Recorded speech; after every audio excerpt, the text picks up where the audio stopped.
Pedro de Vera es llamado a la corte. Este llamamiento de Pedro de Vera a la corte más fue efecto del favor con que era mirado de los reyes, que de la indignación real ni de las quejas del obispo. Tenían aquellos monarcas bastantes noticias y experiencias de la habilidad, valor y pericia con que este caballero había concluido la dificultosa conquista de la Gran Canaria, conocían que su presencia sería de mucho servicio en la célebre guerra de Granada, a que se encaminaban entonces todos los preparativos del reino. Y, queriendo sacarle de una provincia en donde se había hecho insufrible al obispo y a sus partidarios, le trasladaron a Castilla, con el título de proveedor general de los ejércitos, según consta de algunas cartas y órdenes reales. Habiendo recibido los reyes a Pedro de Vera benignamente, sirvió en la referida guerra con el honor que acostumbraba, y se halló en la tala de la Vega de Granada, sitio y última rendición de aquella famosa ciudad. Finalmente sabemos que, después de estos brillantes servicios, le volvieron a nombrar los reyes católicos por gobernador y capitán general de las Canarias, y que sus achaques, sus trabajos militares y su avanzada edad le impidieron admitir esta gracia.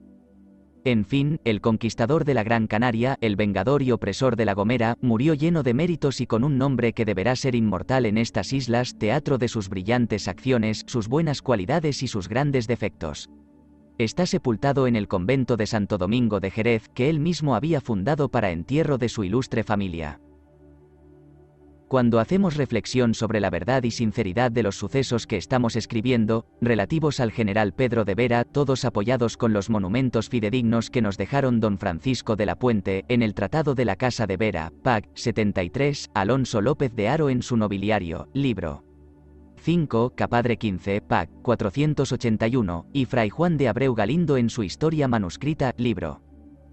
2, Capadre 30, y cuando, por otra parte, consultamos las noticias que nos dan de su trágico y desastrado fin las constituciones sinodales del señor don Cristóbal de la Cámara y Murga, y el cronista don Juan Núñez de la Peña, ¿no nos hallamos en la necesidad de lamentarnos del poder de la preocupación y el espíritu de partido?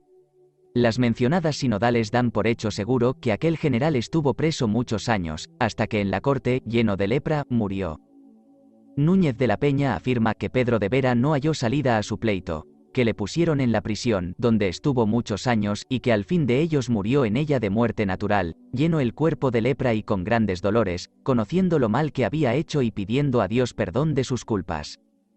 Es desgracia que se lean unos cuentos populares tan destituidos de realidad, que ni Fray Alonso de Espinosa, ni el mismo Antonio de Viana, con ser poeta, se dignaron referir. Había casado Pedro de Vera con doña Beatriz de Hinojosa, señora muy ilustre, descendiente de los caballeros de este apellido, pobladores de Jerez, en quien tuvo 5 hijos, primero Diego Gómez de Vera, del Orden de Santiago. Segundo Fernando de Vera, del mismo orden y 24 de Jerez. Tercero Francisco de Vera, asimismo 24, y de la dicha orden, capitán general del Río de la Plata. Cuarto Rodrigo de Vera, regidor de Canaria. Quinto Martín de Vera, 24 de Jerez, de quien fui hija doña Ana de Vera, que casó en Canaria. Abreu Galindo atribuye al general Pedro de Vera otro sexto hijo, llamado Jorge de Vera, que dice fue maestre escuela, dignidad y canónigo de la catedral de aquella isla. Historia de Fernando de Vera. Fernando de Vera, hijo segundo del general, tuvo la ligereza de componer y publicar ciertas coplas satíricas contra el gobierno. Hizo una exacta pesquisa. Algunos de sus cómplices fueron extrañados del reino, el bachiller Trujillo, teniente de Jerez, degollado, y Fernando, que había tenido modo de pasarse en tiempo a Portugal, condenado a muerte. De Portugal no dudó pasar a la isla de La Gomera, confiándose en la protección de doña Beatriz de Bobadilla, que debía estar muy reconocida a su padre, pero, habiéndose publicado un bando, en que se prometían premios y mercedes a cualquiera que entregase el tránsfugo a las justicias, se dejó seducir doña Beatriz de este incentivo y determinó trasladarse a España en persona, llevando prisionero a su huésped. Los malos tiempos salvaron la reputación de esta señora. Vióse precisada a hacer escala en la isla de la Madera, y los portugueses, que entendieron la persecución e infortunio del hijo del conquistador de Canaria, salieron en algunas chalupas y, rodeando la embarcación, le llevaron a tierra. Doña Beatriz tuvo que retirarse a La Gomera cubierta de rubor, y Fernando de Vera fue por último arrestado en Andalucía, perdonado en consideración a los méritos y servicios de su padre, y desterrado al presidio de Melilla por cierto tiempo. Muerte del ilustrísimo Frías, su elogio. El obispo don Juan de Frías, que había abandonado su diócesis por ir a suspender a Pedro de Vera del gobierno, tampoco volvió a las islas porque, cuando esperaba su traslación a otra silla, falleció en Sevilla, su patria, en las mismas casas donde nació. Los que hemos pasado la vista por las ilustres acciones de su pontificado, y reconocemos sus deseos de ver plantada en la Gran Canaria la religión católica, deseos que le infundieron el espíritu y le dieron el mérito de un conquistador, sus desvelos por transferir a aquella isla la Santa Iglesia Catedral que estaba en la de Lanzarote, su atención en adquirir para cámara de su dignidad el distrito de Agüímez, sus trabajos apostólicos en la conversión de tantos infieles y, por último, su celo eclesiástico contra las violencias que ejecutaba en su rebaño el despótico general. Hemos de convenir en que todas estas circunstancias le merecieron justamente el epíteto que le dio un sucesor suyo, de gran prelado, que encierra un elogio completo de su carácter y virtud. Don Fray Miguel de la Cerda, sucesor en el episcopado.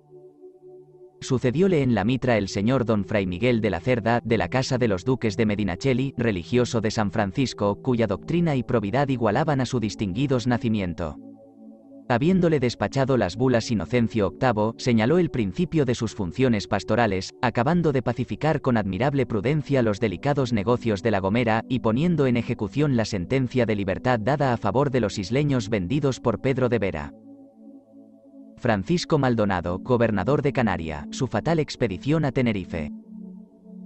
Pero parece que, al mismo tiempo, pensaba el nuevo gobernador de Canaria Francisco Maldonado, en señalar el ingreso a su ministerio, haciendo nuevos cautivos en una invasión o, a lo menos, una correría, en la isla de Tenerife.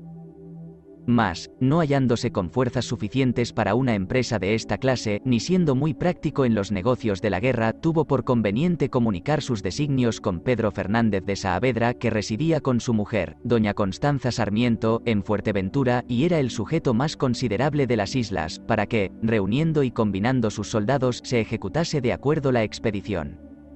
Saavedra accedió sin dilación al pensamiento. Equipó un bajel con la tropa que pudo reclutar, navegó a Canaria, en donde Maldonado le esperaba con otro y, surgiendo ambos aventureros en la rada de Añaza, ejecutaron el desembarco tranquilamente.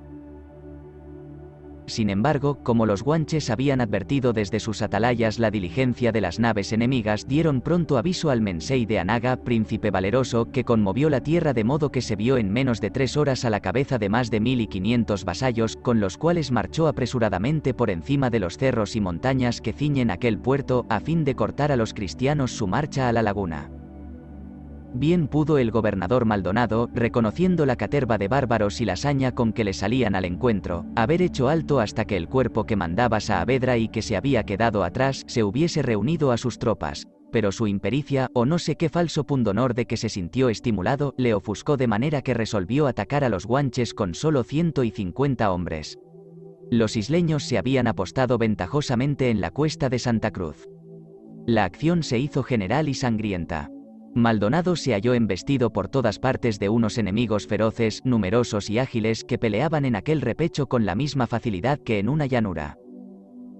Ya había perdido 40 hombres y se hallaba casi roto y batido, cuando, sobreviniendo Saavedra con su cuerpo de reserva, socorrió a los cristianos tan a tiempo que volvieron a la carga llenos de nuevo espíritu.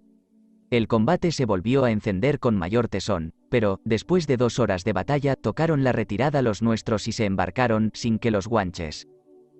osasen impedírselo. Estos perdieron 300 hombres, y los cristianos 100, entre canarios y europeos.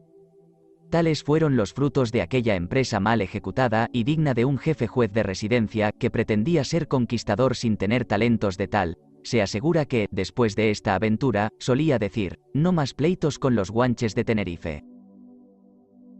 Alonso Fernández de Lugo obtiene las conquistas de Tenerife y La Palma. Reservaba la providencia todo el resto de la gloria en las hazañas de las últimas conquistas de nuestras islas para un hombre adornado de grandes cualidades y del verdadero mérito militar. Alonso Fernández de Lugo, originario del Reino de Galicia, en la ciudad de Lugo, y de su primera nobleza, es aquel mismo que, habiendo servido, siendo de pocos años, en la guerra de Granada, donde adquirió fama de valeroso, vino después a la conquista de la Gran Canaria, en donde desde luego le hemos visto hacer el papel de uno de sus más expertos capitanes. Él aprisionó gloriosamente al Guanarteme de Galdar, gobernó con reputación, en calidad de alcaide, el fuerte y guarnición de la Gaete, y había recibido en premio de tan considerables servicios, un repartimiento y donación de todas las tierras y aguas de aquel territorio, con un pequeño puerto bañado del mar, el más abundante en peces de todas las islas. Ninguno supo emplear mejor los primeros instantes que siguieron a la pacificación de Canaria, porque, habiendo hecho suceder al ejercicio de la guerra la inocente ocupación de la labranza, tarea más propia del hombre, plantó en su heredamiento cañas de azúcar, construyó un excelente ingenio y envió a buscar a España a su mujer, doña Beatriz de Fonseca, y a sus 2 hijos, Pedro y Fernando. Pero no podía ser de larga duración este tenor de vida filosófica teniendo 4 o 5 poderosos obstáculos: la costumbre, la educación, el espíritu del siglo, el genio activo que agitaba entonces la nación y, sobre todo, la bella perspectiva de la isla de Tenerife que se presentaba diariamente a 9 o 10 leguas de la morada del alcaide de la Gaete, excitaba en su ambicioso corazón un deseo irresistible de arrancarla del poder de los bárbaros y de someterla a la corona, sacrificándose a esta empresa capaz de obscurecer la fama de Pedro de Vera y de Juan de Bethencourt. Mientras Alonso de Lugo maduraba estos pensamientos y proporcionaba los medios para la ejecución, hacía algunas entradas furtivas en los parajes de la isla menos poblados, a la verdad sin otra ganancia que la de adquirir nuevas experiencias en la naturaleza del terreno y modo de pelear de los guanches. Es verosímil que este conocimiento y algunos celos ocultos de los designios del gobernador Maldonado fueron causa de que no le hubiese acompañado en la antecedente expedición, y aun de que hubiese desaprobado su conducta, que a la verdad no podía servir de buen modelo. En efecto, luego que nuestro Alonso de Lugo perdió a su mujer, doña Beatriz de Fonseca, hija de Fernán Suárez Gallinato y hermana de la viuda de Pedro de la Algaba, tomó su partido y, habiendo dispuesto de todos los bienes raíces que poseía en Canaria, se encaminó a la corte de los reyes católicos, en solicitud de una merced de la conquista de las islas de Tenerife y La Palma, según se le había hecho a Juan Rejón.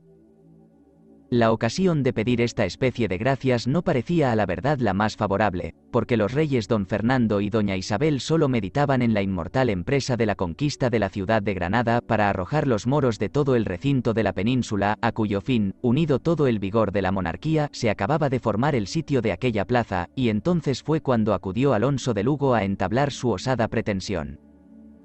Otra reina que doña Isabel no hubiera dado oídos a la propuesta, pero, nacida con las grandes cualidades de una conquistadora, no dudó mandar que se le despachéis la patente de capitán general de las conquistas de Canarias desde el Cabo de Guer hasta el de Bojador, en el continente de África, bajo los pactos y condiciones insertas en el asillento de la capitulación concluido en 1491. Del famoso campo de Santa Fe, cerca de Granada, se trasladó el nuevo general a Sevilla y, a fin de trabajar en los preparativos necesarios para la expedición, plantó 4 banderas de reclutas, atrajo a sus parientes y otros caballeros ilustres que, ansiosos de transmigraciones, guerras y novedades, corrieron tras la esperanza de los despojos de ganados, cautivos y repartimientos de tierras en las islas que iban a conquistar. Recibió de Fernando del Hoyo, de la Cámara de los Reyes Católicos y caballero de la Espuela Dorada, ciertas cantidades de dinero y celebró con algunos mercaderes sevillanos una escritura de compañía. Pero, a pesar de todos estos esfuerzos, refiere nuestro autor que Lugo tenía su caja militar tan vacía que fue como indispensable un milagro para acabar de habilitar los bajeles y aprontar todas las provisiones. El caso se escribe de este modo: jalábase Alonso Fernández de Lugo muy alcanzado, y gastado cuanto tenía y le habían dado en repartimiento en la isla de Gran Canaria, y, queriendo buscar remedio, andándose paseando en la iglesia mayor de Sevilla, se le juntó un hombre, al parecer venerable de aspecto y anciano, quien tuvo algunas razones con él, diciéndole que no dejase la empresa que había comenzado y estaba a su cargo, pues Dios sería con él y le favorecería y ayudaría, y, confortándolo, le dio cantidad de doblas que el viejo sacó debajo de los manteles de un altar, diciéndole que, gastado aquello, no le faltaría. Y tomando las doblas y echándolas en la faldriquera y mirando por el viejo, dicen que no lo vio. Tiénese por cierto que era el apóstol San Pedro, de quien él fue muy devoto. Esta común pasión a lo maravilloso, y aun a lo increíble, era el escollo regular de nuestros abuelos. Preparativos para la conquista de La Palma. Como quiera que fuese, Alonso de Lugo pudo partir de Cádiz en aquel mismo año, con 2 navíos bien equipados de gente, armas, alguna artillería, víveres, etc. y, habiendo surgido felizmente en Canaria, publicó por todas las islas el encargo de su expedición y el nuevo carácter de que venía revestido. Esta novedad atrajo a sus banderas otro número considerable de voluntarios, vecinos y conquistadores de ellas, a quienes los pensamientos y espíritu superior del general daban un mismo impulso. Según el plan de operaciones que éste había trazado, debían empezar las hostilidades por la isla de La Palma, país fragoso y áspero, pero menos extendido y no tan poblado como el de Tenerife. Las tropas que una escuadra compuesta de 2 navíos y una fragata de transporte condujo a la rada de Tazacorte, situada al sudoeste de aquella tierra, constaban de unos 900 cristianos, entre canarios y europeos.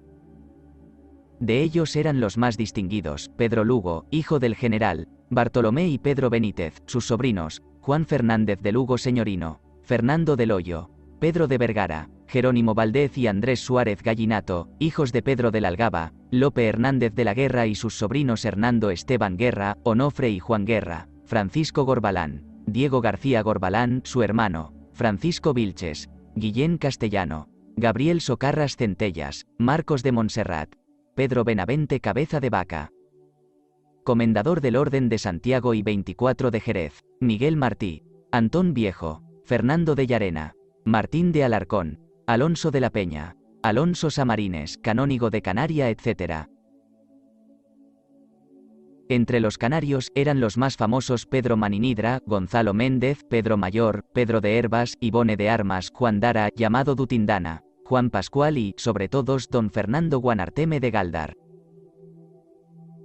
Este personaje, que había tomado una inclinación muy especial a Alonso de Lugo desde que le aprisionó, se ofreció a seguirle en todas sus expediciones con la mira de poner en claro la sinceridad de su conducta, pues, habiendo representado a la corte Hernando de Porras, personero de Canaria, que esta isla se hallaba oprimida de un excesivo número de isleños libres, de quienes se podía recelar una sublevación, y que sería muy conveniente que todos saliesen para España y otros países, a excepción de los 40 parientes que los reyes habían concedido al dicho Guanarteme para su asistencia y escolta, tuvo por conveniente salir también con ellos en servicio de la corona, acrisolando su fidelidad y su valor. Ejecutóse el desembarco de la tropa el 29 de septiembre con la mayor tranquilidad. Trabajóse inmediatamente en trazar un campo sobre aquella ribera, puso el general toda la isla bajo el nombre y auspicios de su abogado el Ángel San Miguel, cuya dedicación celebraba la iglesia en aquel mismo día, y mandó edificar en su memoria la pequeña ermita que aún subsiste. Error popular sobre el carácter de la nación palmesa. Entre los errores populares que han tenido algún curso en nuestras islas, es notable la preocupación de que los naturales de La Palma eran hombres cobardes y menos aptos para el ejercicio de las armas que sus propias mujeres. Nada es más distante de la verdad. Los isleños palmeses no solo habían sostenido entre sí guerras obstinadas, según hemos visto en el libro segundo de esta historia, no solo habían batido a las tropas de Guillén Peraza cuando invadieron la isla en 1443 por la parte de Tijuya, no solo habían rechazado posteriormente a los herreños en sus repetidas incursiones, sino que los más de ellos defendieron la patria contra Alonso de Lugo con la gloria, valor y habilidad que referiremos. El padre Fray Alonso de Espinosa y don Juan Núñez de la Peña son en este particular muy malas guías. Se debe confesar que los palmeses, por punto general, eran robustos y de más sobresaliente estatura que los otros isleños, y que sus mujeres, que también estaban dotadas de un gallardo talle, eran tan varoniles que solían eclipsar con sus proezas las grandes hazañas de los hombres. Vieróns pruebas de esto en las citadas incursiones que los habitantes de la isla de El Hierro aventuraron, con pretexto de vengar la desastrada muerte de Guillén Peraza, pero, en realidad, por saciar la codicia de los gobernadores. El robo de la gente y ganado les era entonces muy lucroso. En una de estas atrevidas entradas, ejecutada por el distrito de Puntallana, que llamaban Tenagua y pertenecía al príncipe Atavara, tuvieron los herreños la suerte de cautivar a Echentive, príncipe de Aenguarem, que transitaba a la sazón por aquel sitio guiando sus rebaños. Sabemos que a Echentive le faltaba un brazo desde la cuna, pero fue tal su brío y ligereza en esta ocasión que pudo desprenderse de los invasores desapareciéndose como en una tramoya, no sin asombro universal. Este tránsfugo era de creer que alborotase toda la tierra del contorno, y así los cristianos, habiendo abandonado inmediatamente aquellas costas, llevaron sus correrías al término de Tigalate, en la punta de Mazo, posesión de los dos hermanos Tariguo y Gareagua, donde cogieron una mujer y un hombre. Esta mujer era hermana de aquellos príncipes y lo manifestó, pues apenas se vio cautiva y en poder de cierto herreño llamado Jacomar, se revolvió contra él con tal denuedo que Jacomar, por salvar su propia vida, sacó un puñal y la llenó de heridas el pecho, de que murió. Nuestro autor dice que, afligidos los palmeses con estas correrías y rebatos, concluyeron una paz con los vecinos de la isla de El Hierro, permitiéndoles el libre comercio en todos sus estados, y que habiendo vuelto a La Palma Jacomar, algún tiempo después, bajo de dicha salvaguardia, le sucedió una singular aventura. Porque, como refiriese cierto día al príncipe Gareagua el extraño pasaje de aquella valerosa mujer que había aprisionado, ignorando que fuese hermana suya, se encendió el bárbaro en tan súbita ira que con un dardo que tenía en la mano le atravesó el corazón y le derribó muerto a sus pies. Este incidente fue bastante motivo para que se alterase la paz entre ambas naciones. Los herreños hicieron un desembarco en el territorio de Aridame, que hoy llaman de los Llanos, en cuya jurisdicción está el puerto de Tazacorte, a tiempo que Guayanfanta, palmesa de hermosa TEZ, cuerpo gigantesco y traza majestuosa, pasó a la vista de ellos. Menos incentivo que el de cautivar una criatura tan gallarda, hubiera excitado en los cristianos el empeño de correr impetuosamente en su alcance. Pero, qué espectáculo cuando Guayanfanta, viéndose acosada, hace rostro a uno de los enemigos más ardientes en perseguirla, le derriba, le toma prontamente bajo del brazo y marcha apresurada al borde de una peña escarpada con intención de precipitarse con él. A la verdad lo hubiera ejecutado si una cuadrilla de 8 herreños que acudió a tiempo no la hubiesen roto ambas piernas con inhumanidad. A pesar de estas diferencias, parece que se restableció la amistad poco después entre una y otra isla. Capitulaciones con el príncipe Mayantigo y otros. Tal era el carácter de la nación, a quien el general Alonso Fernández de Lugo pretendía privar de la patria, sometiéndola al imperio y yugo español. El primer príncipe de los 12 soberanos de La Palma que se halló con el enemigo encima, fue Mayantigo, señor de Aridane, país que comprendía a Tazacorte y se extendía desde los llanos hasta las cuevas de Amartijuya o de Herrera. El nombre de Mayantigo se interpretaba pedazo de cielo, a causa de su índole complaciente y agradable figura.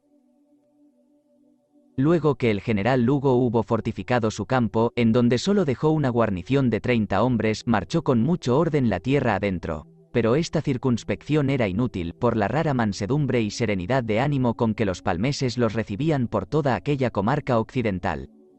Debíase este buen tratamiento a la paz que cultivaban con los españoles de El Hierro, cuyas ventajas habían hallado conformes a los intereses comunes, y por eso, apenas entendió Mayantigo las proposiciones que de la parte de Alonso de Lugo se le hacían, cuando las admitió.